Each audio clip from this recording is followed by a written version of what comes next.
Liss, and the name of the program is The Way to Go. Each week at this time, we bring you interesting guests and interesting information to make your life more enjoyable and to tell you how to do things that are useful and that can move you along. Now, a little later on in the program, we're going to do a little feature called Previews and Reviews, where we talk about some things that you might be doing in your spare time, things you might want to do, and we'll get to that. Some of the information you might want to write down, telephone numbers, dates, and so on, so you might want to get a pen and paper handy, and we'll get to that. Today we're going to be talking about a wonderful show, a new show, which is at the Westchester Broadway Theater, and it's called Gigi. And I'm delighted that my guests today are the producers of the show, Liss Tiso and David Cunningham, and I welcome you both here. And so let's get right down to the meat of it. What does a producer do? Well, basically, the producer is in charge of overseeing everything that happens from the moment you decide to do the show through opening night. The first thing that Liss and I had to do is to decide on a creative staff, director, choreographer. Now wait a minute. Well, let's go. Let's start. Where does it all start? First, the decision had been made. We're going to do Gigi. Yeah. When we first started the 10-week runs, I guess it was 3 shows ago. We went from the longer runs to 10-week runs of each show. We put a 5-show schedule together so that we could have a full year's worth of shows to put out there. And one of them was Gigi. And Bob and Bill decided that Gigi would be the show that Liss and I would produce. That's Bob Funking and Bill Stutler, the owners. The owners of the theater. And they decided that Gigi would be the show that we would be the first to produce. And once that decision was made, we had to sit down and start collecting the people around us that were going to put the actual product on the stage. How do you do that? What's the process? You're co-producers. You're producing this together. You work as a team, of course. So where do you start? Is there a vast supply of talent out there? Some of well, we had in mind. There's many directors who've worked for us in the past, and we had in mind a few of them. And it just so happened I had the script for Gigi on my desk. David was off that day, and John Mulcahy, who was at the time our musical director, asked me if he could read it, and he took it home that night and read it, and then the next day it was back on my desk with a note saying, David and Lisa, please let me direct this show. Now, this is the first show he's directed. In 15 years. It's the first show he's directed for us. He's been a musical director for the past 15 years and was our resident musical director for quite some time at the theater, and he wanted to try, get back into directing, and he felt that this was the piece. Now, I have seen Gigi. I'm very impressed. I think it's really one of the best things that the Westchester Broadway Theater has done, and certainly the reviews that I have seen up to now agree with me on that. So that element, here's a director who hasn't directed in 15 years and had a lot of ideas. There are some things, and I don't like to reveal some of the surprises, but there are some things that really stopped the show, so to speak. So giving him that opportunity was a great idea, just as you were given the opportunity to produce the show for the first time. That's one of the reasons that after John came to us, we had quite a long meeting, and he pretty much spelled out his ideas of what he thought the show was about, the strong points, the weak points, what he thought he could do to make the weak points much stronger. And after the meeting, we had talked just that, this is our first go-around, and it might be nice to have someone directing the show who it's his first go-around as well, someone that we trust. It's not just give it to anyone. Yeah. So we were basically all in the same boat together. Yeah, so you've got your director, but there are a lot of other elements. You've got a scenic designer, you've got a choreographer, right? Right. The choreographer, Tom Polam, he and John had talked, weeks. John had in mind for Tom to be his choreographer very often. So the director has a very strong role in some of the other people who are coming in. Yeah. The director comes first? In our process, In yeah. your process, I would usually the director comes first as far as the choreographer and cast and things like that. In our situation, the set designer, Greg Hill, and our sound designer, Stuart Allen, and lighting designer, Andrew Mosier, they pretty much work regularly at the theater. Right. We found it best to keep with we like their product, stay with them because they know the theater. Sometimes when you have a new person coming in, they want to just redo everything. Right. But this theater lends itself, because it's a thrust stage and people sit on three sides, and so everybody is fairly close to the stage. You really have to play to all sides, and you have to know that type of a theater. Exactly. Casting is an interesting. Now, the two main characters, the Louis Jourdain role from the movie and the Leslie Caron role from the movie, two people who've worked at the theater before. But it was still an audition process, wasn't it? It wasn't just saying, we know their work, but you did see a lot of people. No, we saw close to 500 people in total for the whole show, which there's 17 people in the cast. And actually, Joe Mahowald, who's playing the role of Gaston, was in Baltimore doing a show. And he had done Sayonara. He had done Sayonara. And this is so completely different. Exactly. And it was difficult for us to even picture him in this role. He took a train from Baltimore, like a 10 o'clock at night train, got into New York at like 3 o'clock in the morning, came in and auditioned at 10 o'clock the next morning, and got the role, and got back on the train and went back out to Baltimore to finish the show that he was doing out there. Now, it's interesting. I've interviewed him on this program, and I spoke to him after the performance that I saw, and I complimented him on his French accent. And did he audition with a French accent? He tried. He worked on it, yes. Yes, they both did, but then they worked on it. John worked with him so much during the rehearsal process on all of that. Everything that is on the stage, John brought out of the people and helped them. There are four really principles in it, because in the film too, people who remember the 1958 film, that Maurice Chevalier and Hermione Gingold, I'm not young anymore, of course, that great number that they did, and the people you cast for that, I think were very interesting because they weren't the same, and yet you knew that feeling was there. Well, it's very difficult a lot of times to cast a show when it has been as popular of a movie as Gigi was, because you're not going to find Maurice Chevalier out there. So it is difficult to find the right person. Is the audience expecting to see Maurice Chevalier? So, I mean, Michael Tartell, who was also in our Phantom, who plays the role of Henri, is very different in looks, but has such a wonderful charm about him. But I noticed you did one thing, and I don't think I'm giving anything.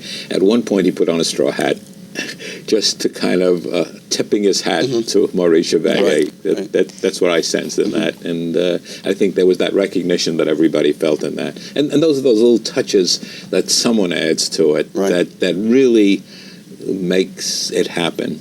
You also made great use of the wonderful stage with its ability to bring things up from below and in various places. And of course, that's been at the theater since Phantom, when you've had these great hydraulics, I think you call them. That. Well, Peter Barbieri is our technical director, and he, along with Greg Hill, really makes all the magic happen. The director says to them, for any show we do there, I want this. And somehow Peter and Greg, when you think you can't do it, make it work. Right. And a lot of times, Peter especially, since he's there all the time, he'll read the script himself beforehand, and he'll come up with ideas of how he thinks it should be done. And he'll sit with the director and say, I don't know if this is what you have in mind, but I can make this happen at this time. So think about that. And then a lot of times his ideas are just so wonderful. I mean, it's a real collaborative art. And Peter just gives a lot to the directors. And a lot of what you see on the stage, not just this show, and Brigadoon and Sayonara and all of them have been directly a result of Peter.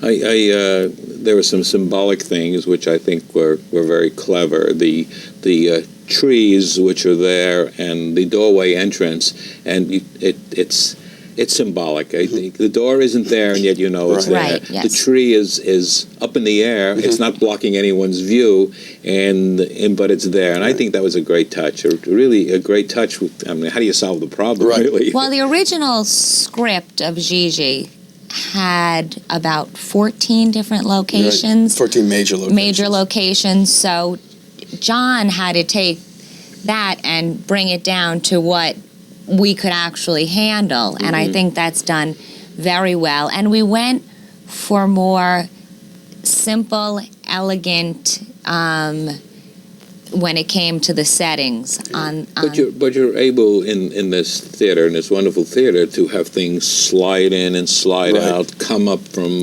below, Absolutely, come up yes. partially from below. It's costumed beautifully. The dancing is, I mean, it really is a knockout, and it's especially that one great number. People just don't expect it, and then some of the other things. So all of that all add to taking advantage of what you've got there and making it happen. I want to talk a little bit about the Lerner and Lowe material. I mean, you're working with great lyrics. Yes. And what I noted particularly is that you could hear every word. Now, I guess it's a combination of the enunciation of the performers and the sound system, which makes it possible for everybody to hear that. And it is brilliant. I mean, there's a great storyline, and it's really great. I want to talk a little bit more in a few minutes about yourselves and your backgrounds with the theater and how you function. But at this point, I do want to take a break, and I do want to do the segment which I told you we would be doing, called Previews and Reviews. And each week at this time, we will be talking about places that you can go specifically, and things that we have done and that we'd like to tell you about. Now, there are, in this area, two theaters which put on terrific performances, have great people, and I do want to talk to you about them a bit. One of them is the Stamford Center for the Performing Arts in Stamford, which is really very, very close by, and they have an excellent program, and I really can't run down all of the information. I'll give you a telephone number that you can call where you can get that information. But I do want to tell you of some things that are upcoming. On March 11th, on Saturday, March 11th, Bill Cosby will be there. And on Wednesday, March 15th, Anil Sedaka. And for you Peter, Paul, and Mary fans, Thursday, March 23rd is the date that they're there. It is very close. There's wonderful parking. The theaters are great. And if you want more information, the number is 203-325-4466. The second Performing Arts Center is also close by. It's in the Bronx. It's at the Lehman College, and they too have some excellent programs. And some of the things that are upcoming there certainly have diverse appeal, and you might want to go and see some of them. Bruce Adler, with the Golden Land Klezmer Orchestra, will be there on Saturday, April 8th. And Barbara Cook, who is a great performer, will be there on March 26th. That's Sunday performance at 2 o'clock. And the number to call for that is 718-960-8833. And the last thing I want to talk to you about today is really addressed to a cult. There is a tremendous book called, Time and Again, and those of you who have read it know what I'm talking about. It was published in 1970. It was written by Jack Finney. It's a great book. I've recommended it to many people. I've read it 3 or 4 times, and now Jack Finney has written a sequel, and the sequel is called From Time to Time, and it picks up where the first book lets off.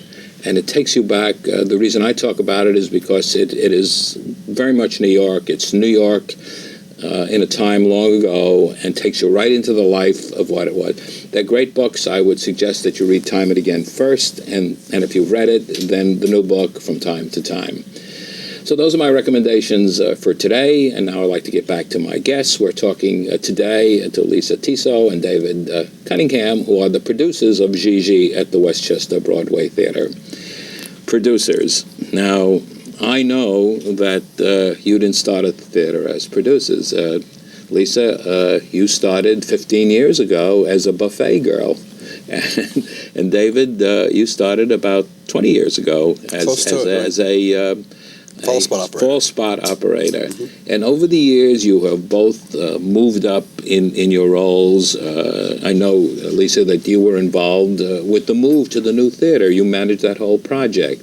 And you've been associate producers for some time. Mm-hmm. And Bob Funking and Bill Sutler said, okay, here you are. This is your show. It's your turn. So what did you do, Judy Garland and Mickey Rooney? Say, let's do a show? But you don't sing or dance. Oh my God! What did we do?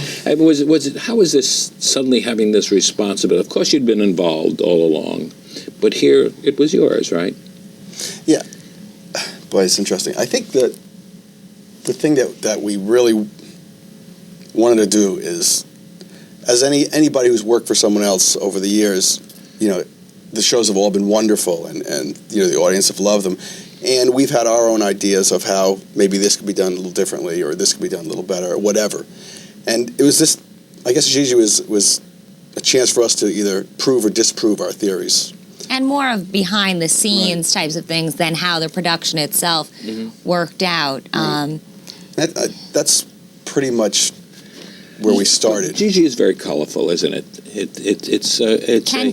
And that's the only person we really didn't mention. I do want to. Ken Yon's costumes are absolutely beautiful in this production, and everything blends really beautifully. But we pretty much decided that we were going to follow the steps that have always been followed, that Bill and Bob have done, because the shows have always been successful, with maybe a little change here or a little change there. And one of the things was bringing on a new director and choreographer who, as David said, we were all in the same boat, and it was somebody who had never worked before for Bill and Bob as a director or a choreographer. It's very, as associate producers, we were always the step right before Bill and Bob. Well, if we said no, there was still that next step to go to.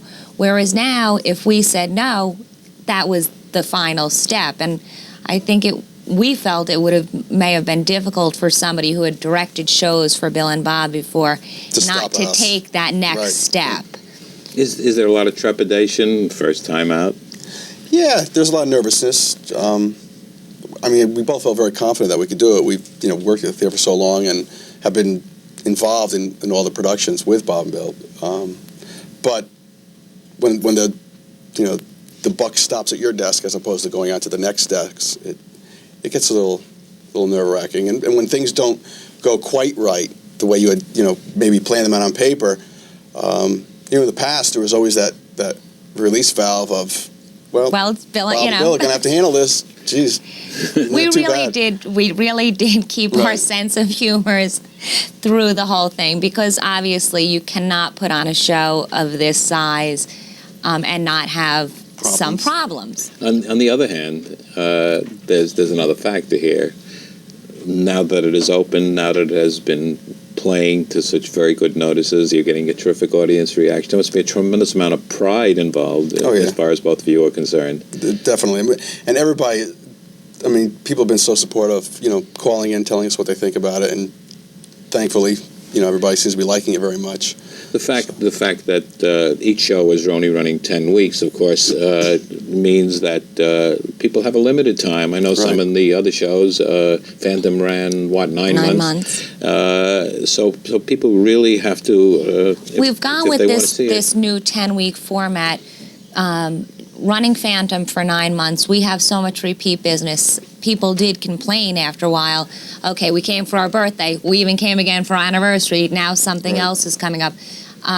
but because people are used to our shows running for 12 or 18 or 20 weeks, unfortunately what ends up happening is that, like, this is closing April 16th. Right. People will wait till the beginning of April. They won't be able to get in That's then. right. It'll be sold out by then. This might be a good point for you to say what the telephone number is for information about ticket availability and performance and so They on. can call the box office, which is 914-592-2222. Nice, easy number, and we'll put it up in the closing Okay. credits so that people can see that. I do want to get a little more into some of the scenes in it, and one of the things particularly is that great number which I mentioned before, where the two older people sing "I'm Not Young Anymore." That works, doesn't it? I think so. Why? First of all, they are wonderful together. Right. Michael Tartell and Kate Britton. And I think a lot of the audience really, Bob Funking and I were watching it together, and he said to me, "That sounds like me, doesn't it?" Because the lyrics are just wonderful. And the two playing the roles, there's just such a chemistry on stage together. Yeah. Also, I mean, it's hard not to like them. Yes. They're very warm, Right. and it's kind of an easy presence as they go through everything. and just the lyrics itself. I mean, if you sat down and just read the lyrics, everybody goes through It that. happens. I mean, it just happens to everyone. But all the lyrics, some of the other numbers that people know, what are they? Well, Gigi, obviously. Gigi. The Night They Invented Champagne has Great come number. on to be Thank Heaven for Little a Girls. popular standard. Thank Heaven for Little Girls. About every song in the show, I think everyone knows. There's very few that are. Yes. People were singing along, I found, alongside me. Right. And of course, that helps a lot because there's a lot of nostalgia in this show. We haven't talked too much about Gigi, about Glory, who plays the role. Now she, of course, was your lead in Phantom, and she has a great voice and a great personality. But this is such a different role, because she starts as a young, unsophisticated schoolgirl and ends up glamorous, right? Is that a difficult? I mean, she carries it off so well. Is that a difficult thing for someone to do? I would think so. She's very talented. Glory wanted to do this role and was actually in Florida when we held the auditions, and she arranged by calling John Mulcahy to audition prior to leaving for Florida to be with her family for the holidays. And she really wanted it, and she has done a wonderful job with it, because it is a transformation. It's amazing to me in the beginning how she and some of the others playing young girls really look like kids, and this transformation takes place, and when she comes out for the first time in all her glorious glory, it really is a tremendous thing. And of course, her voice, there's a great range there. Some of it is way up there, and some of it is real down and dirty, if I'm right in describing it that way. I found that to be intriguing about her. And we talked, of course, about Joe Mowald. He just carries off that role, and yet you think of Louis Jourdan, and you don't think of Louis Jourdan exactly. when you see him. And he's becoming a father soon, isn't he? Yes, he is. I guess that people have lives, and the lives That's go right. on. And he is isn't he a Westchester resident now? No, he lives in Queens. Oh, he lives actually, in Queens. But so, how about the people, the cast? Is it important for them to work together? Because you get the feeling on the stage that they are really cohesive. Definitely. During the rehearsal process, it's very intense and a lot of hard work, and they really become a family during that process. There's so much that has to be done, and not as much time as you always would love, and so they really have to just get together and do it themselves. And generally speaking, they get together very, very nicely. It's remarkable to me that people can remember their lines when they have so much, and they've just done something else, and they're just out there and doing it. And don't tell me that sometimes they forget and have to cover up. But it is really remarkable. I guess that's a talent that people in the theater have. I have no idea how they do it. The last show I was in college, What And I couldn't what remember I seeing I it. always find amazing is they do the same thing 8 times a week, and it's always fresh. I mean, it's as if he's saying that line to her for the first time. And that really is, I mean, shows their acting abilities. But it's always different too, because the audience Reaction. The performers tell me this, that the audience helps make the show what it is, and the pace is different, and so nobody can say it's going to end precisely at a particular time, and that all works out. Let's repeat how long the show is going to go, because I know this is critical. If people want to see the show, they're going to be reading these reviews if they haven't seen them already. It closes Sunday, April 16th with a matinee. The Okay, matinee it's will good be to the know closing that. performance. And what's going to follow? Following that will be Good News. News. The Which is- musical of the 20s, is Yeah, it? that's being directed by Tommy Walsh, who did Sugar. And after that? After that'll be Dreamgirls. Dreamgirls. That'll be our summer show. And then Guys And and then Dolls. Guys and Dolls, which will be our 100th And are you producing production. that? It's not officially yet, I don't think, but it's been... You're hoping to? Yeah, I think it'd be a nice show. That would be great. Yeah. That would be great. Well, I certainly think that you two have made a wonderful start with Gigi. Thank you. I certainly enjoyed it tremendously. The audience was terrific and reacted beautifully to it. And I wish you both a lot of luck, Thank you very a much. lot of Thank success, a lot of continued success. And thanks for coming. Thank you. I've been talking today with Lisa Tiso and David Cunningham, who are the producers of Gigi at the Westchester Broadway Theater. I loved it. I'm sure you will too. I'm Norman Liss, and until next week at this time, enjoy yourself.